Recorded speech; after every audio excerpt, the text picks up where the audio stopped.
नमस्कार बच्चों। आज हम सब पढ़ें कक्षा 7 की हिंदी भाषा सेतु का दूसरा पाठ मधुर भाषण अर्थात मीठा भाषण, अच्छा भाषण। प्रस्तुत निबंध में मधुर वाणी या वाणी के माधुर्य का महत्व वर्णित है।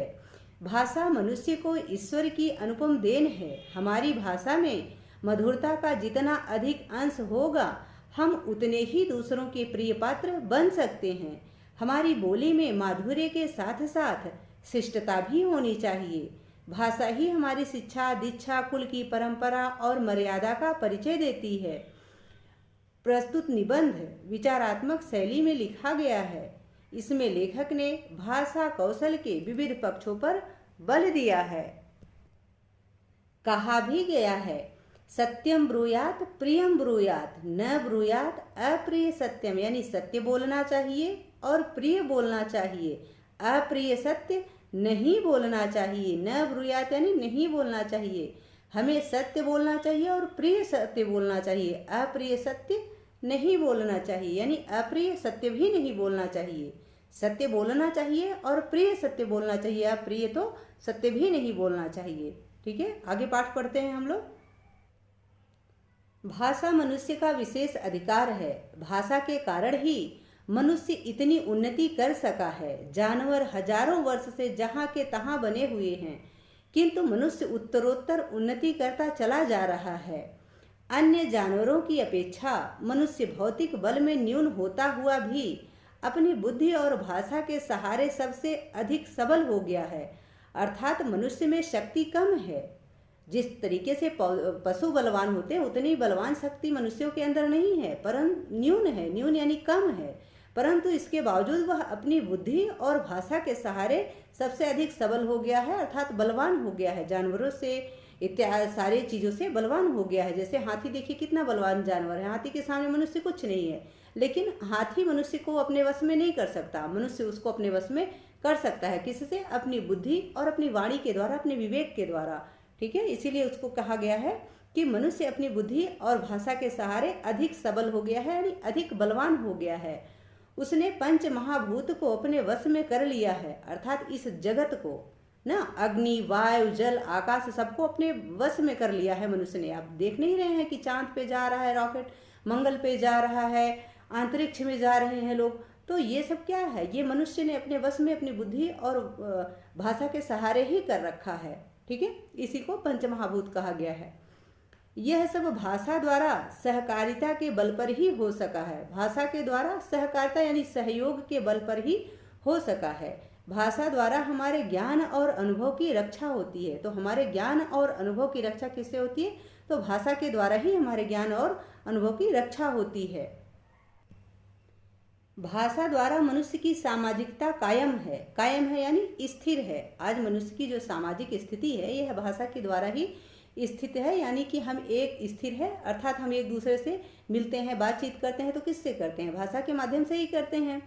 किंतु भाषा का दुरुपयोग ही उसे छिन्न भिन्न भी कर देता है। यानी यदि हम गलत भाषा का प्रयोग करें तो कोई भी रिश्ता हो वो टूट जाएगा, छिन्न भिन्न हो जाएगा, अर्थात तितर बितर हो जाएगा, टूट जाएगा, नहीं चलेगा। एक मधुर शब्द दो रूहों को मिला देता है। यानी एक मीठा शब्द, मधुर शब्द यानी एक मीठा शब्द दो रूहों को, यानी दो अलग अलग व्यक्तियों को आपस में मिला देता है। प्रेम एक दूसरे से हो जाता है।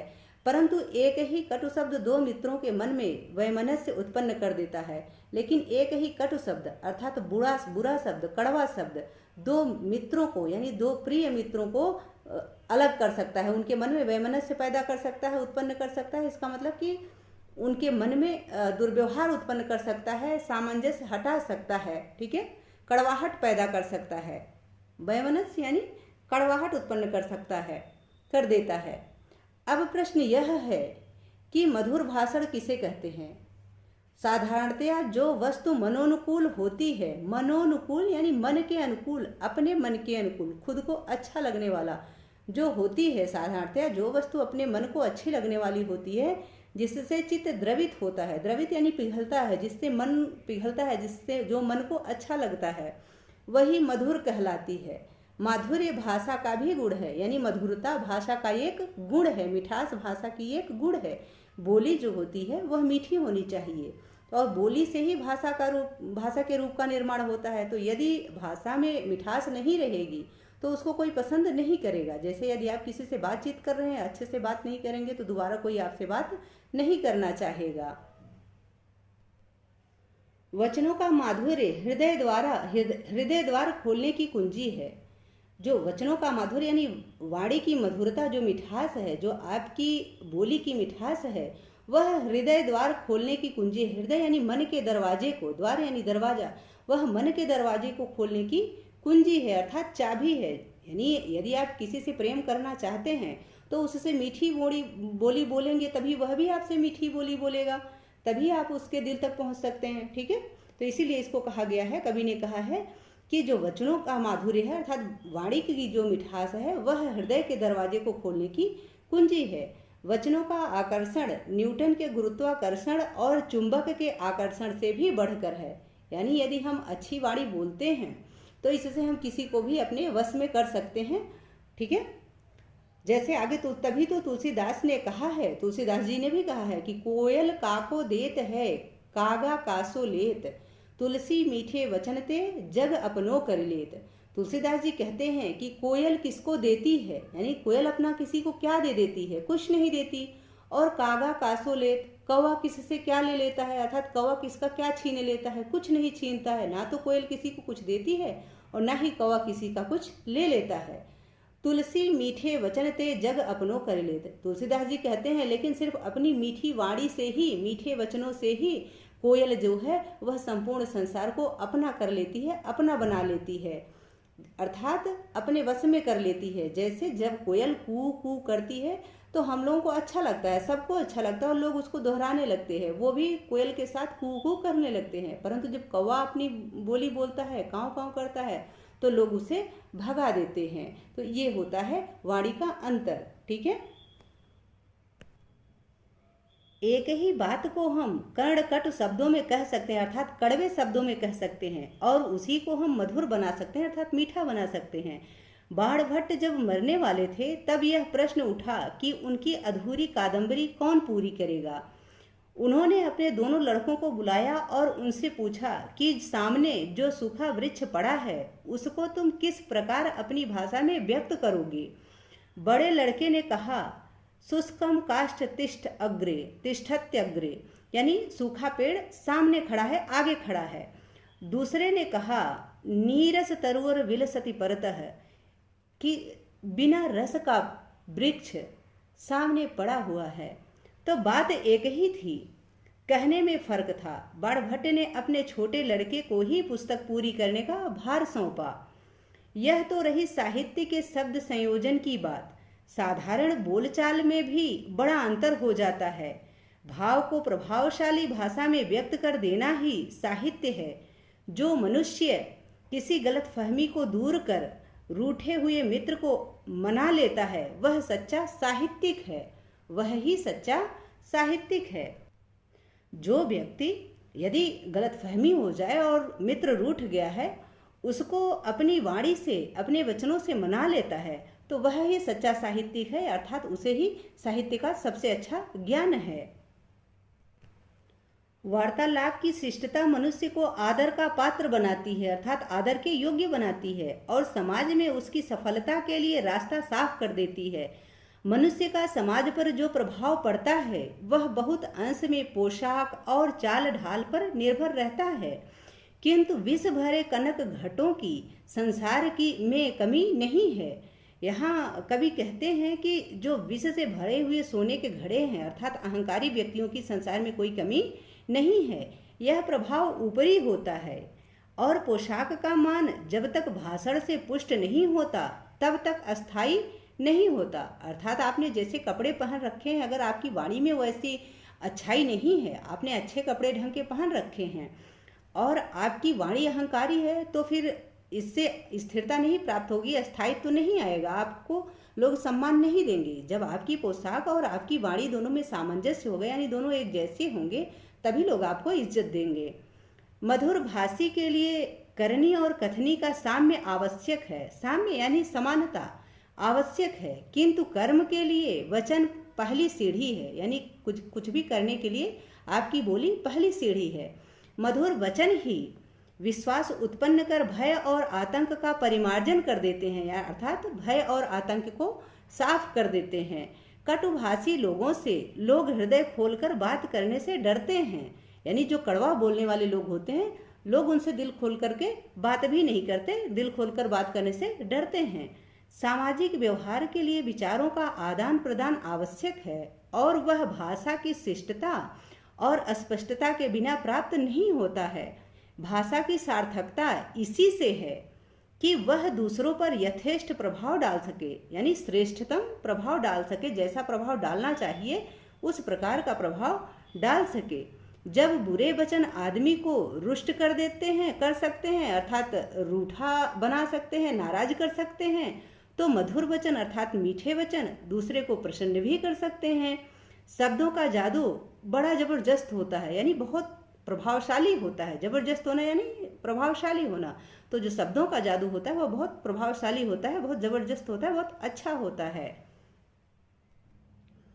मधुर वचनों के साथ यह भी आवश्यक है कि उनके पीछे भाव भी शिष्ट मधुर हों, यानी अर्थात यदि आप मीठी वाणी बोल रहे हैं तो उसके पीछे आपके मन में भी अच्छाई ही होनी चाहिए। ऐसा नहीं कि पीठ पीछे आप किसी का अहित चाहते हैं, बुरा चाहते हैं और सामने उससे मीठी मीठी वाणी बोल रहे हैं, ऐसा नहीं होना चाहिए।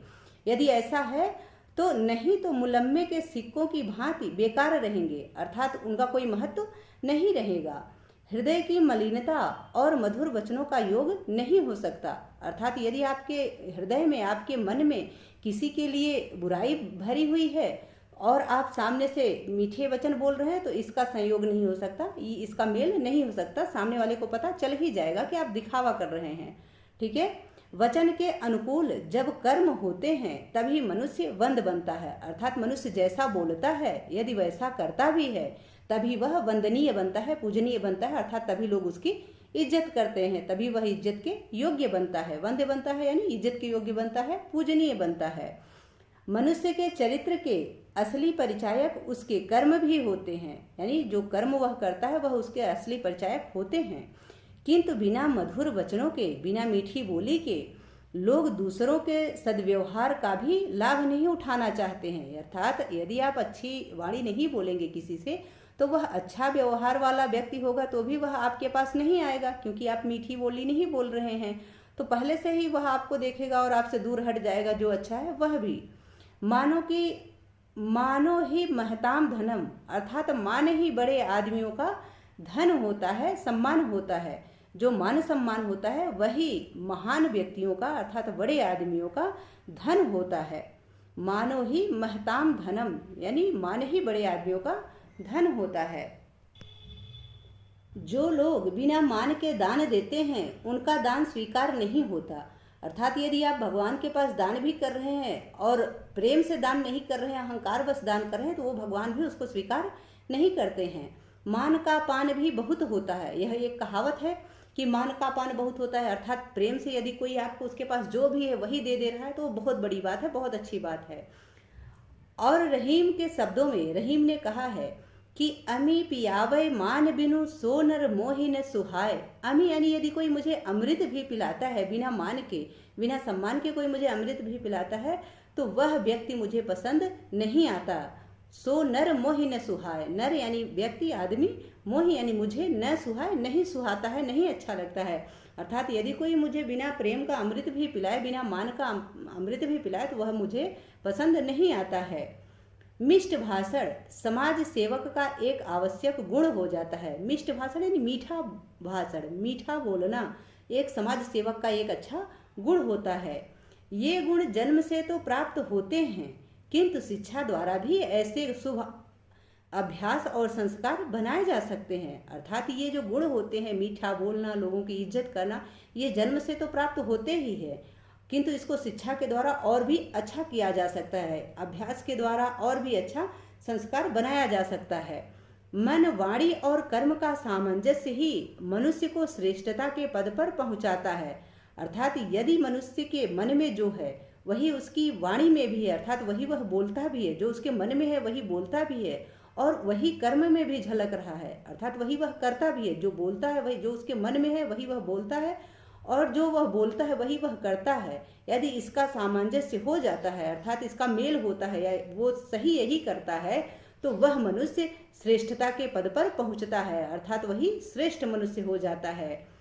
फिर भी वचनों का विशेष महत्व है, फिर भी बोली का बहुत महत्व है, क्योंकि एक कटु वचन सारे किए धरे पर पानी फेर सकता है। यदि आप एक कड़वा बोल देते हैं किसी को तो आपका पूरा किया धरा बेकार हो सकता है। यद्यपि यह ठीक है कि दुधारू गाय की 2 लातें भी सहन की जाती हैं, ऐसा कहा जाता है, एक कहावत है कि दुधारू गाय की 2 लातें भी सहन की जाती हैं, अर्थात जो बहुत कुछ कर रहा है यदि वो थोड़ा डांट फटकार भी देता है तो उसको बर्दाश्त किया जाता है।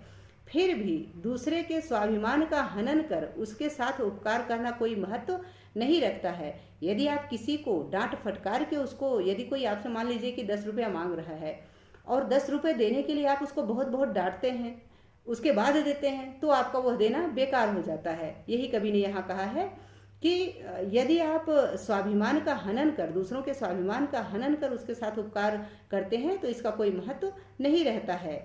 वाणी की मधुरता के साथ विनय पूर्वक व्यवहार भी आवश्यकता है, विनय पूर्वक व्यवहार की भी आवश्यकता है, अर्थात आपकी वाणी में मधुरता होनी चाहिए, मिठास होनी चाहिए, उसके साथ विनम्रता पूर्वक व्यवहार भी आपका बहुत अच्छा होना चाहिए, इसकी भी आवश्यकता होती है।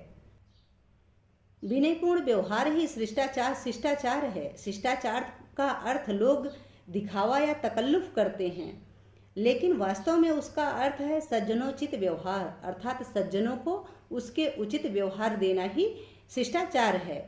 मधुर भाषण के साथ इसका भी मूल्य है।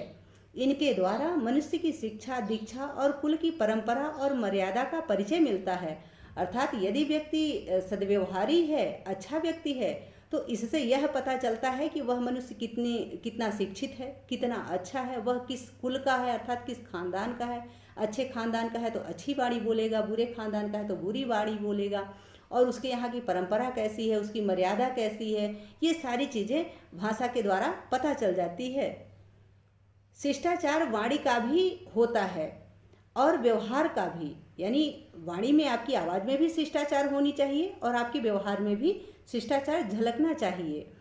वाणी के शिष्टाचार में अपनों से बड़े को आप कहना, आप क्या कहते हैं के स्थान पर आपकी क्या आज्ञा है आदि वाक्य अधिक वांछनीय समझे जाते हैं, अर्थात अधिक इनकी इच्छा लोग करते हैं। यदि आप ऐसा बोलते हैं कि जैसी आपकी आज्ञा, यदि आपके पिता ने आपसे कुछ कहा, कोई बात बोली और आप उसको बोले कि आप क्या कह रहे हैं, तो आपकी क्या आज्ञा है पिताजी, आप यदि ऐसा बोलते हैं तो पिताजी को और ज़्यादा अच्छा लगेगा। इसीलिए यहाँ कवि ने इस तरीके से कहा है कि यदि आप इसके स्थान पर कि आप क्या कहते हैं के स्थान पर आपकी क्या आज्ञा है कहेंगे तो यह ज़्यादा अच्छा समझा जाता है।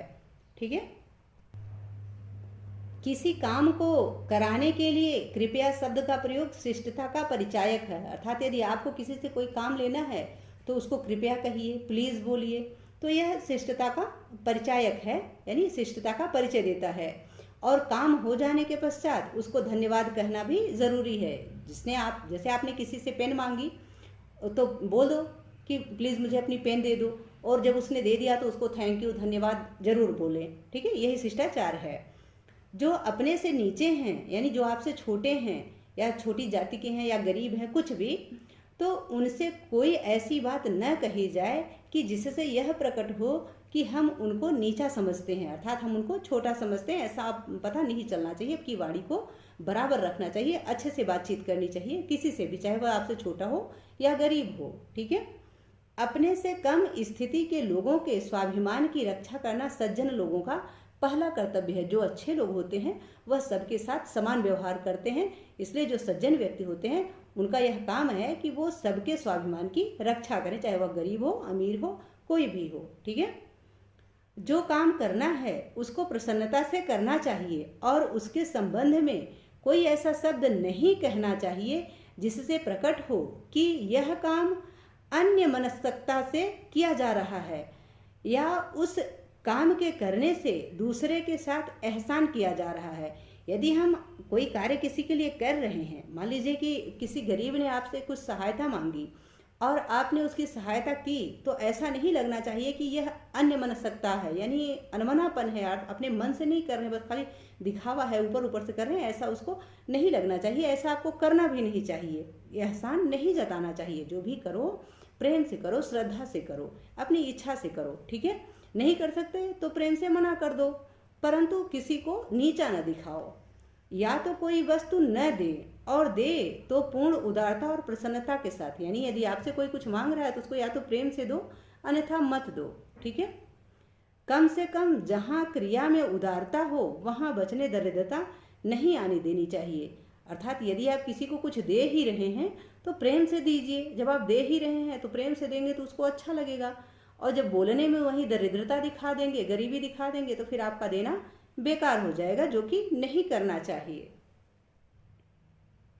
यदि इनकार ही करना पड़े तो उसमें अधिकार और अभिमान की गंध नहीं आनी चाहिए। इनकार मजबूरी के ही कारण होना चाहिए, चाहे वह सैद्धांतिक मजबूरी हो या आर्थिक। अर्थात यदि आप किसी को कोई चीज़ इनकार रहे हैं तो अहंकार बस, अभिमान बस, घमंड में मत इनकारिए कि नहीं नहीं मैं तुमको नहीं दे सकता, मैं तुमको नहीं दूंगा, जाओ जाओ यहाँ से, इस तरीके से तो मत बोलिए। यदि आप देने लायक हैं तो उसको दे दीजिए और प्यार से दे दीजिए। नहीं दे सकते हैं तो वो आपके पास नहीं है, तभी उसको इनकारिए, ठीक है। और प्रेम से इनकारिए कि भाई नहीं दे सकता, मेरी मजबूरी है, तुम यहाँ तक आए, मैं तुमको नहीं दे पाया, मैं माफ़ी चाहता हूँ, क्षमा चाहता हूँ, इस तरीके से। इनकार शिष्टता के साथ भी हो सकता है और अशिष्टता के साथ भी, यानी अच्छे से भी हो सकता है और बुरे से भी हो सकता है।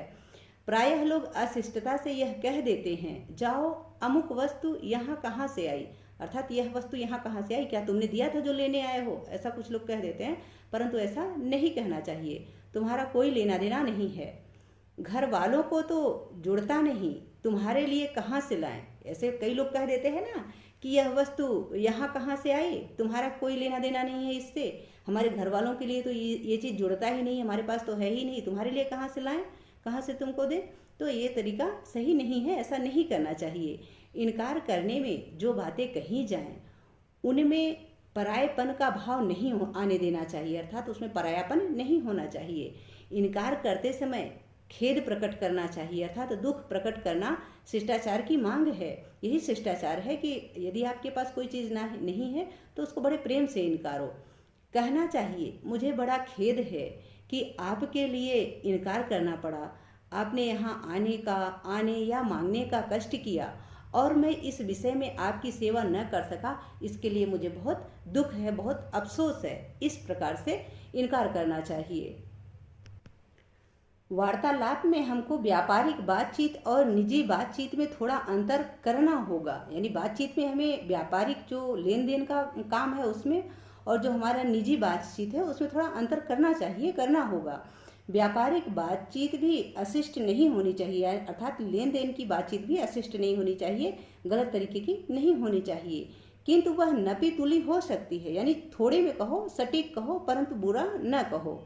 निजी संबंध की बातचीत में आत्मीयता का अभाव नहीं रहना चाहिए, अर्थात आत्मीयता की कमी नहीं होनी चाहिए, अभाव यानी कमी, प्रेम की कमी नहीं होनी चाहिए।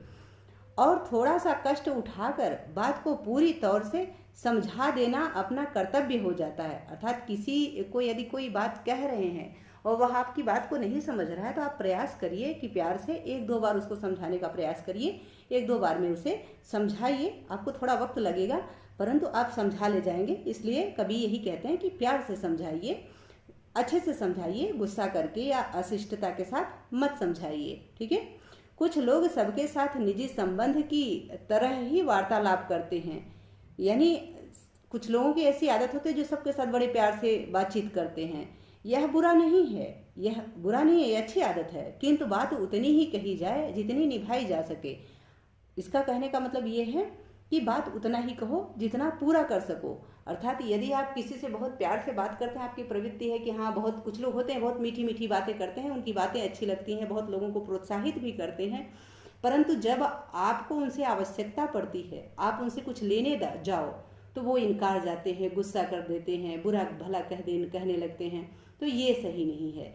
आप किसी को प्यार से भी यदि कह रहे हैं कुछ देने के लिए, हाँ हाँ ठीक है, जब आपको जरूरत पड़ेगी मैं दे दूंगा, तो आपके पास जितना रहे उतना ही उसको दे दो, परंतु दे दो। यदि नहीं दे सकते तो पहले प्यार से कहो भी मत कि हाँ हाँ मैं तुमको दे दूंगा। जब आप ऐसा नहीं बोलेंगे तो वह आपसे कोई आशा ही नहीं रखेगा।